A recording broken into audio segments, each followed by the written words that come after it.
Salam sejahtera. Nama saya Mariam Mokhtar. Semasa ahli politik UMNO baru belum dapat kuasa dan jawatan, meminum air pili itu biasa dan juga okey. Tetapi setelah dapat kuasa dan jawatan, meminum air pili ataupun air botol buatan tempatan dah tak ada standard lagi. Itu dinamakan ego ataupun besar kepala. Pada 31 Januari lepas, terdapat satu klip video selama 26 saat yang menunjukkan Perdana Menteri Ismail Sabri mempengerusikan mesyuarat kos sara hidup. Video ini terdapat dalam media sosial Twitter. Dan di dalam mesyuarat khas Majlis Tindakan Sara Hidup Negara ini, Ismail memutuskan harga maksimum runcit bagi ayam standard dikurangkan 20 sen daripada harga siling yang ditetapkan iaitu RM9.10 kepada RM8.90 sekilogram. Harga berkenaan ditetapkan dari tempoh 5 Februari hingga 5 Jun. Yang penuh ironi ini ialah video ini menunjukkan mereka yang hadir di mesyuarat yang dihidangkan, setiap orang, menteri dan juga penasihat diberi sebotol air Evian 500 ml seorang. Itu dia ironi yang pertama. Menteri yang biasa hidup mewah mesti minum air import dari negara Perancis. Orang biasa jadilah minum air pili.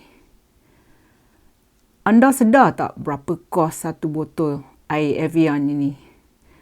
Dari laman web Jaya Grocer, satu botol air Evian ialah sekurang-kurangnya RM4.50.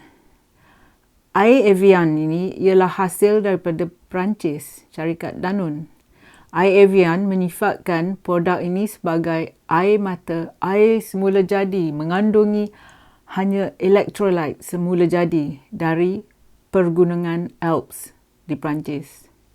Tetapi, apa salahnya menteri minum air botol buatan tempatan? Air botol seperti air spritzer. Ia hanya RM1.25 saja dari pasar raya yang sama. Mungkin menteri kurang pasti air tempatan yang dibotolkan di Tepin, Perak tu enak dan juga selamat diminum. Saya fikir menteri rasa minuman air tempatan tak ada standard lagi kot. Itulah orang Melayu.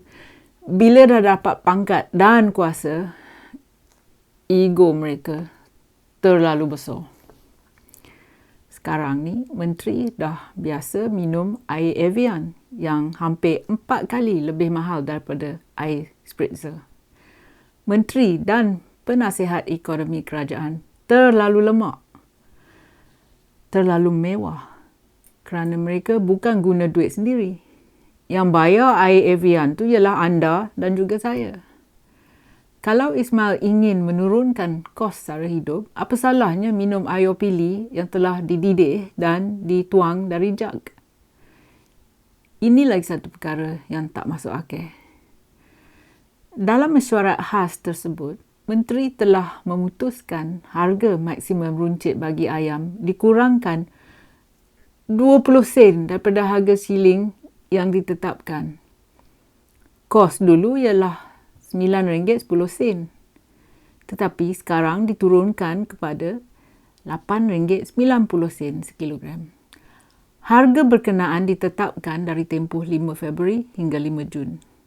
Ini dia ironi yang lagi satu. Dalam beberapa kedai runcit, kos satu botol besar air Evian ni sama dengan kos seekor ayam. Jadi, menteri dan penasihat ekonomi sedar tak yang air botol Evian yang depan muka mereka tu dalam mesyuarat tu hampir sama kos dengan seekor ayam. Tetapi setelah beberapa bulan diorang ni bermesyuarat, mereka memutuskan kos ayam hanya turun 20 sen. Mereka sedar tak apa yang mereka buat? Inilah yang menunjukkan kebijaksanaan Menteri dan Penasihat Ekonomi Ismail Sabri. Kenaikan kos hidup sudah lama kita ketahui. Kenaikan harga barangan makin naik setelah banyak ladang dilanda air bah. Bukan saja itu, tetapi Malaysia juga mengalami kekurangan pekerja, kekurangan buruh. Ya. Kos pengangkutan juga dah naik. Harga baja dah naik. Harga dedak untuk peternak juga naik. Kos elektrik dan air juga naik. Orang dah tak boleh hidup dengan gaji yang lama dan mereka juga ingin kenaikan gaji. Isu kos hidup yang semakin naik, kita dah tahu dah berapa lama dah. Bukannya 1, 2, 3 hari saja. Ini bukan saja beberapa minggu yang lepas. Kos kenaikan hidup sudah berbulan kita tahu.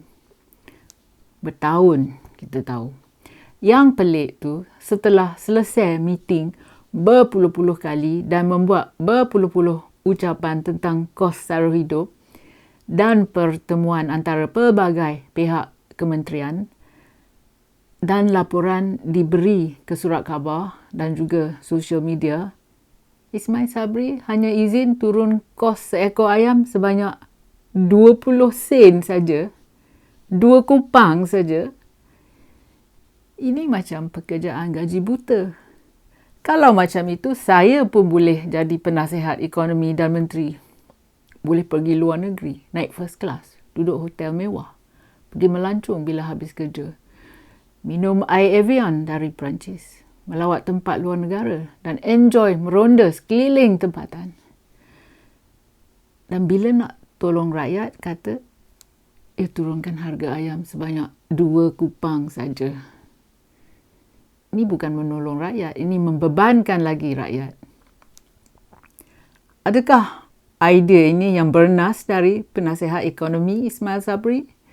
Kalau Ismail betul ingin menurunkan perbelanjaan kerajaan, janganlah membazir wang rakyat. Kalau nak air Evian, suruh menteri bayar dari poket sendiri. Selama ni, apa yang telah kerajaan lakukan tentang keselamatan makanan, iaitu food security? Kita asyik mengimport barang makanan. Kita tak galakkan pemuda kita memasuki bidang agriculture. Kita tak beri orang insentif dalam bidang pertanian. Yang untung hanya kroni menteri. Rakyat tak payah tunggu darurat atau bah ataupun peperangan untuk mengalami kekurangan makanan dalam negara. Anda pernah tak hadir di mesyuarat kerajaan untuk tender kerajaan atau untuk membincang skop pekerjaan, untuk tender atau untuk meeting biasa ataupun untuk kursus? Apa yang anda lihat ialah jamuan yang disediakan untuk para hadirin. Ini semua duit rakyat. Bila agaknya penjawat awam ataupun ahli politik faham yang kesemua ni makanan dan minuman yang mereka hidangkan, semua ni membazir duit rakyat. Beberapa tahun dulu, saya ada dijemput untuk mesyuarat untuk membincang tender kerajaan dan setelah meeting selesai, diberi makanan. Ini jam 11 pagi. Sepatutnya kita sudah makan sarapan kat rumah. Lagipun berapa jam lagi kita akan makan tengah hari. Jadi, buat apa nak adakan jamuan besar semacam ini? Kontraktor yang ingin ambil bahagian dalam tender tu bukan datang untuk makanan. Jadi, mengapa jabatan kerajaan suka buang duit rakyat? Bukan saja di Malaysia saja, tetapi tabiat membazir duit ni juga dilakukan di luar negara. Apabila menteri melawat kedutaan Malaysia di luar negara, katakanlah ke negara barat seperti di England, di London, jamuan akan diuruskan untuk pihak pelajar. Perkara macam ini sudah berlaku berdekad-dekad lamanya. Menteri sedar yang kalau mereka tidak adakan jamuan, pelajar tak akan hadiri. Lawatan menteri ini selalunya digelar lawatan resmi ataupun lawatan sambil belajar. Siapa tahu tujuan betul lawatan ini? Mungkin menteri nak ambil peluang cuti. Mungkin nak jolly. Mungkin nak pergi shopping. Siapa yang tahu? Tetapi yang kita sedar ialah kos kapal terbang dan hotel akan dibiayai oleh rakyat. Jadi, kalau kerajaan Ismail Sabri ingin turunkan kos sara hidup, kurangkanlah jumlah menteri dalam kabinet. Pecatkan penasihat khas seperti Hadi Awang dan lain-lain penasihat yang tak berguna dalam tu, yang cuma makan gaji buta. Turunkan gaji dan allowance menteri. Dan jangan membazir wang rakyat dengan makanan dan minuman semasa bermesyuarat. Ini duit rakyat, bukannya duit bapa mertua Ismail Sabri. Terima kasih kerana sudi menonton. Jumpa lagi. Kalau anda suka video saya, sila tekan like dan subscribe pada channel YouTube saya. Pertimbangkan menyertai laman Patreon saya. Terima kasih.